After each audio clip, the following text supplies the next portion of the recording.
व्यर्थ ना सुनने का अभ्यास बनाइए। ये अभ्यास से हो जाता है। अगर मंत्राकार वृत्ति की अभ्यास है तो एकदम एकाग्र वृत्ति कीजिए। कोलाहल मचा है, बस केवल इतना है कि स्वर गूंज रहा है और अपना मंत्र सुनाई दे रहा है, कोई शब्द अपना प्रभाव नहीं डाल पा रहा है। अभ्यास।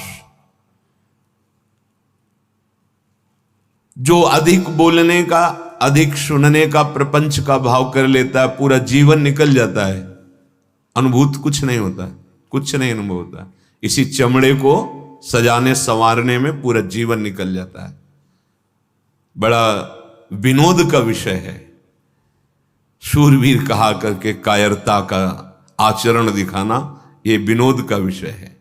भगवत प्राप्ति का लक्ष्य करके चलने वाला उपासक माया के मनोरंजन में विश्राम मान लेना, शरीर सुख को विश्राम मान लेना।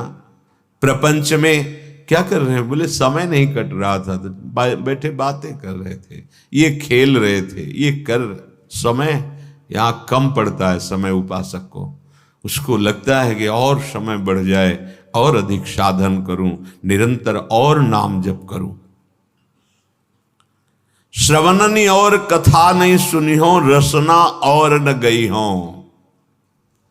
कानों से भगवत चर्चा किसी श्रवण फुटो जो अन सुनो।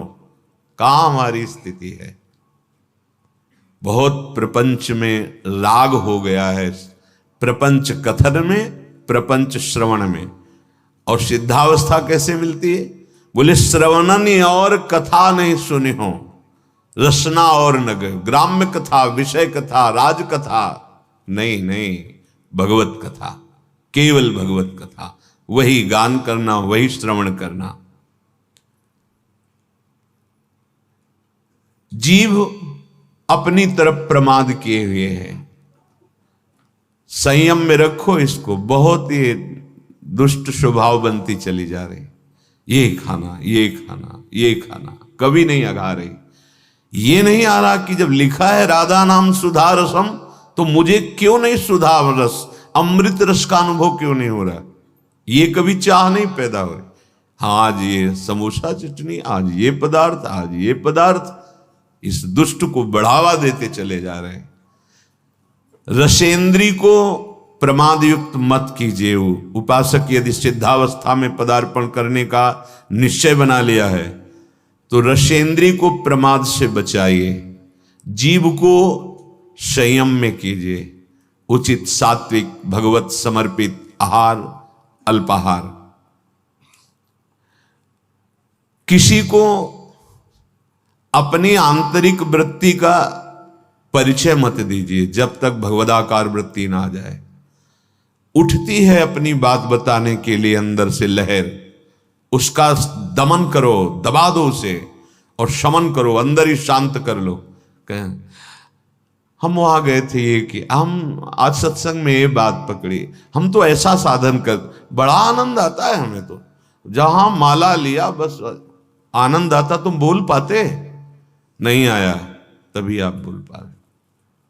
जब तक भगवदाकार वृत्ति ना हो जाए तब तक अपनी आंतरिक वृत्तियों को दबाओ, दमन करो, शमन करो अंतर में ही। सावधान दृष्टि रखो। आत्म कल्याण के लिए जहां तक हो सके तहां तक ऐसे लोगों से बात ना करो जो दुनिया की बातें तुम्हें बताते हैं। दुनिया के विषय में हमें नहीं जानना, दुनिया के मालिक के विषय में जानना है। ये जो परनिंदा करने वाले स्वभाव वाले हैं वो बड़े भाग्यशाली साधक है जिनको ऐसे लोगों का दर्शन, संभाषण, संग नहीं मिलता। बड़े भाग्यशाली है। देखो, अगर आप श्री जी की आज्ञा में हो तो आपको ऐसा अवसर ही नहीं है। सत्संग सुने अपने अपने कमरे में, अपनी अपनी दिनचर्या में, बाहर जाना ही नहीं है। अपने ठाकुर के नाम रूप लीला धाम से रति करो। बाहर गए, रास्ते में मिले दंडोत या राधे श्याम, शुरुआत यहां से होगी, फिर परिचर्चा, फिर परनिंदा, और पहुंचे ठाकुर जी के दर्शन के लिए। वहां से भी पकड़ के कोई दोस्त दर्शन, फिर आए, वही सब मन को गंदा करते। नहीं तो श्री धाम वृंदावन बहुत जल्दी आनंद का अनुभव हो जाए। विषयासक्त पुरुष जब तुम्हें सम्मान देने लगे तो तुम्हें अंदर अंदर जलन होनी चाहिए और दुर्भाग्य का अनुभव होना चाहिए। देखो सतमार्ग क्या है, सम्मानम कल्याति घोर गरलम नीचापमानम सुधा, श्री राधा मुरली धरो भज सके वृंदावन माते। सबके चरणों में तृणादपि सुनीचेन, कब बनोगे, कब आएगा, सबके चरणों में। अहो आश्चर्यमयी बात, वो संसार का वेश धारण की हुई साष्टांग लूटा हुआ है, कितनी अपार श्रद्धा है। और हम श्रद्धा के मार्ग के पथिक होकर के सर भी नहीं झुका सकते। हमको ये गर्व है कि हम विरक्त हैं। काहे से विरक्त है? देहाभिमान से, विषयों से, किससे? वहां उसकी दैन्यता को देखो, वो साष्टांग लूटा हुआ पड़ा है। केवल आपको इस भाव से ये भगवान के दास हैं, तो आप अपने भगवान को नहीं पहचान पा रहे, उस रूप में कोटिशाह उनके चरणों में दंडवत है।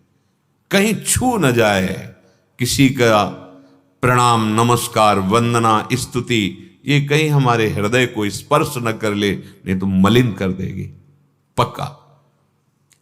विषयासक्त पुरुष द्वारा किया हुआ सम्मान यदि स्वीकार करते हो तो तुम्हारा दुर्भाग्य है। हां, अगर कोई साधु कहता है भगवत मार्ग का कि अहोभाग्य तुम्हारे, बहुत सही, चलो आगे, तो हृदय में आनंदित होना चाहिए कि प्रमाण मिल रहा है कि मार्ग सही है, संत वचन मिल रहे हैं। विषयासक्त पुरुष जब सम्मान देता है और उपासक उसी को बटोरना शुरू कर देता है और सौभाग्य मानने लगता है, तो उसके जीवन से भगवान का महत्व खत्म हो जाता है। जो सत्संग से बना महत्व खत्म, देहाभिमान फिर वही जागृत हो गया, अपना महत्व। गान भले उनका करे, महत्व अपना स्थापित करेगा, नहीं तो चौथी भगत मम गुणगन करे कपट तज गान। केवल भगवत चर्चा मात्र से भगवत प्राप्ति, भगवत चर्चा श्रवण मात्र से भगवत प्राप्ति। कितने ऐसे उदाहरण हैं महापुरुषों के चरित्रों में। जो उपासक निकम्मा पड़ा रहना अपने को समझता है साधना, नहीं, सिद्धों वाले आचरण नहीं करना चाहिए। उनकी भगवदाकार वृत्ति है। वो खड़े हैं या पड़े हैं, चल रहे हैं या खा पी रहे हैं, या विषयी पुरुषों के बीच में भी बैठे, कोई फर्क नहीं पड़ता। कर्माणि श्रुति बोधितानि नितराम कुर्वन्तु कुर्वन्तु मां गूढ़ाश्चर्य रसास्रगादि विषयान ग्रहणन्तु मुंचन्तु वा। जिस समय वो बहिर्मुख पुरुषों के पास बैठे हैं, उस समय वो भगवदानंद में डूबे हुए, एक एक वृत्ति भगवदाकार है। आप उनका अनुकरण न करें, उनके वचनों का अनुकरण करें, जो उनके वचन कह रहे हैं। जो ये समझता है कि अकेला मैं बस पड़े रहना, मांग के खा लिया, तो काम क्रोध लोभ मोह मद मत्सर ये ऐसे नहीं जीते जाते हैं। जीवन में उपासक के हृदय में आराम की तो कोई वृत्ति ही नहीं रह जाती। श्यामा श्याम नहीं मिले तो आराम कैसा? राम नहीं तो आराम कहां? नहीं, तब तक विश्राम। अरे ये बड़ा भारी युद्ध है, बड़े विपक्ष जोरदार हैं, इनको परास्त करना है। ऐसे नहीं कि कमरा ले लिया और पड़े हैं, खा रहे हैं, पी रहे हैं।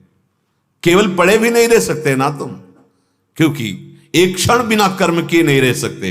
शरीर से पड़े हो, लेकिन अंदर की विकारग्रस्त वृत्तियां तुम्हें चैन लेने देंगी, तुमसे ऐसे असाधन करा देंगी, वो व्यर्थ जीवन हो जाएगा। इसलिए सदैव भगवत कार्यों में इस शरीर को खूब लगाए रखो। भगवत कार्यों में, जो ये सब भगवत कार्य हैं।